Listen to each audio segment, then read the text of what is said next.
اوناسس نامی ایک یونان کا شخص تھا جو بہت امیر کبیر تھا.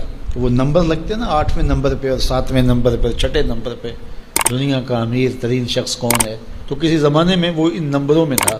تو اس کی آنکھوں کے یہ پپوٹے کام کرنا چھوڑ گئے.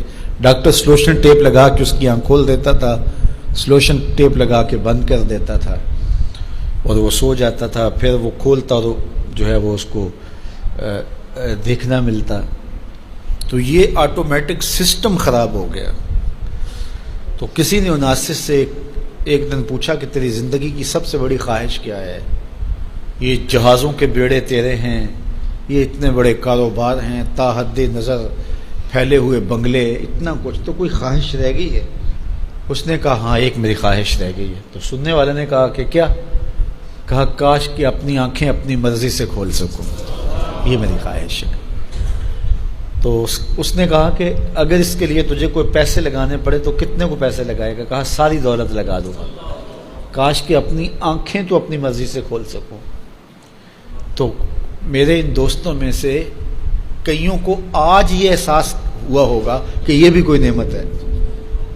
اور جو 24 گھنٹے ہمارے ساتھ ہے، تو اتنی نعمتیں ہیں ہمارے اوپر اللہ کی، اور اس کو ہم اپنے حساب سے چھوٹا یا بڑا کہہ لیتے ہیں، لیکن وہ اتنی بڑی ہیں کہ اگر وہ چھن جائیں تو پھر پتہ چلتا ہے کہ جو ہے وہ کتنی بڑی نعمت سے ہم محروم ہو گئے. وہ میرے ایک ملنے والے ہیں، ان کے منہ میں لعاب کی مقدار کم ہے، جس کو ہم نے کبھی سوچا بھی نہیں کہ یہ بھی کوئی نعمت ہے. یہ قدرتی گریس ہے جو منہ کو تر رکھتی ہے اور بولنے میں مدد ملتی ہے، اور نظام انہضام کو اس سے بہت زیادہ فائدہ پہنچتا ہے. لیکن ان کا مسئلہ کیا ہے کہ مقدار کم ہے. تو اب وہ 5-7 منٹ نہیں بول سکتے، بولیں گے تو جو ہے وہ سارا منہ خشک ہو جائے گا. میاں مسئلہ کیا ہے؟ لعاب کم آتا ہے، لعاب کی مقدار تھوڑی ہے. تو کبھی اس کو بھی کسی نے نعمت سمجھا، لیکن یہ کتنی بڑی نعمت ہے.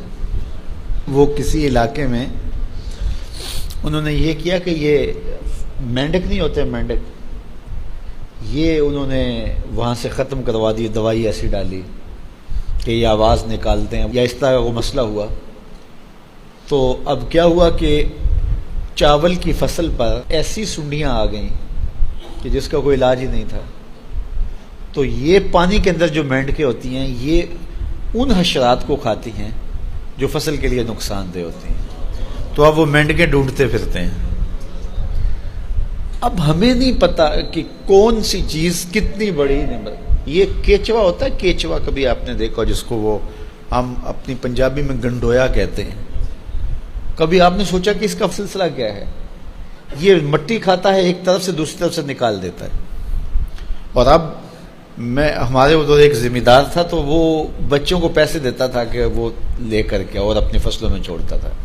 اس کو کسی ماہر نے بتایا کہ یہ زمین کی زرخیزی کا جو ہے وہ سبب ہے کہ ایک طرف سے کھاتا ہے دوسری طرف سے نکال دیتا ہے، اور وہ مٹی اتنی زرخیز ہوتی ہے کہ دوسری مٹی میں جب ملتی ہے تو کیمیائی کھادیں بھی وہ کام نہیں کرتی جو یہ کیچوا کام کرتا ہے.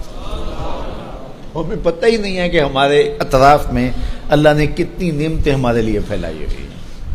تو اس لیے اس کا ایک نظام ہے. یہ دنیا کچھ نہیں ہے، اللہ کے قبضے میں سب کچھ. تو سب سے بڑی بات یہ ہے کہ اللہ آپ کو خیر کی راہ عطا کر دے.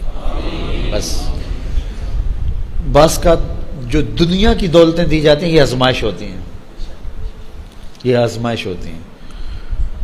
تو جو آپ کو کسی سے نیکی کرنے کی توفیق مل جائے، کسی کی مدد کرنے کی توفیق مل جائے، کسی دکھ